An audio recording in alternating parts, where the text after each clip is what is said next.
Taib, apa hukumnya makan daging babi?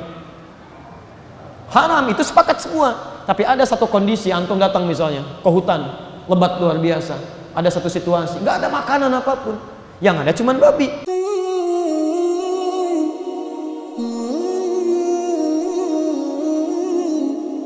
Pelecehan terhadap Quran, itu fatwanya fatwa mutlak. Ya, fatwa mutlak itu nggak mungkin beda pendapat. Ayatnya jelas kok, sama. Ya, misal ayat tentang kepemimpinan Al-Maidah 51 ini ya. Kemarin banyak heboh Al-Maidah 51. Al-Maidah 51, Al-Maidah 51. Reporter TV Al-Maidah 51. Masya Allah, tukang kaos Al-Maidah 51 ya. Yang di jalan Al-Maidah 51. Yang paling rumit semua bicara Al-Maidah 51 yang belum tentu lihat ayatnya. Belum tentu dibaca itu ayatnya. Posisi paling kanan sebelah atas tuh belum tentu dibaca. Ya ayyuhalladzina amanu la tattakhidul yahuda wan nasara awliya, gitu kan? Padahal ayatnya jelas lah menggunakan nahi, larangan mutlak. Dari zaman sahabat, zaman Nabi, zaman sahabat, zaman tabi'in, ulamanya nggak pernah beda. Silahkan cek semua kitab tafsir. Dari tafsir Ibnu Katsir, bahkan tafsir yang dicap liberal saja di zaman dulu, ya, dicap liberal. Tafsir Al-Kasyaf namanya, karangan Az-Zamakhsyari. Itu dicap memikir liberal, tapi liberalnya orang dulu nggak jauh dari Quran. Dia hafal Quran, dia hafal hadis, mendekat kepada Allah. Jadi penyimpangannya bukan menyimpang seperti sekarang. Kalau liberal sekarang nggak ada apa-apanya itu, Quran juga nggak, ya hadis juga nggak hafal, gitu kan? Masya Allah, bahasa Arab juga nggak bisa, dan sekolahnya juga aneh. Belajar Islam pada orang yang tidak kenal Islam, belajar sholat pada orang yang nggak pernah sholat, yang nggak akan nyambung. Makanya pulang-pulang pada error semua agama sama, katanya. Karena anda belajar pada orang yang tidak kenal Islam. Itu yang tidak tepat di sini. Jadi di sini nggak ada perbedaan. Jadi fatwa mahalli berlaku di tempat itu. Fatwa am berlaku luas umumnya. Jadi kalau kita berada di Indonesia di sini, masalah khusus di Indonesia, maka minta fatwa kepada ulama-ulama kita di sini. Itu poinnya. Kalau antum minta fatwa keluar pun untuk minta pendapat boleh, tapi jelaskan situasinya dengan benar. Jangan antum sampaikan masalah umum yang syekhnya nggak paham. Syekh apa hukumnya demo? Maka syekh itu akan memutuskan hukum di tempat dia, yang mungkin beda dengan situasi tempat lain. Taib, apa hukumnya makan daging babi?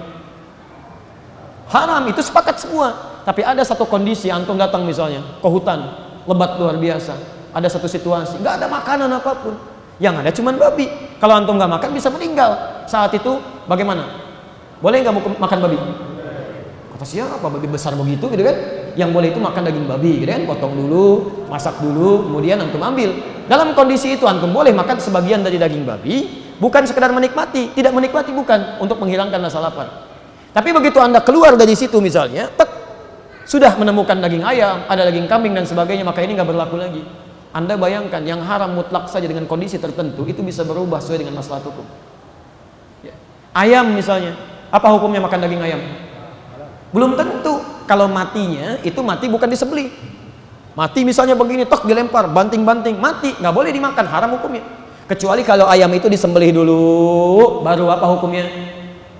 Belum tentu. Kalau disembelihnya tidak menyebut nama Allah, sembelih aja begini, gitu kan? Nama Allah nggak disebut, itu haram hukumnya. Kecuali baru yang ketiga antum sembelih, Bismillahi Allahu Akbar sembelih, baru hukumnya. Belum tentu kalau yang antum sembelih ayam tetangga. Jadi fikih itu begitu, gitu. Fikih itu begitu, masih ada turunan-turunan ilmu. Makanya kata Imam Malik, antum hafal 100.000 hadis tapi nggak paham turunan ilmu, jangan bicara tentang hadis, bisa salah nanti, bisa keliru.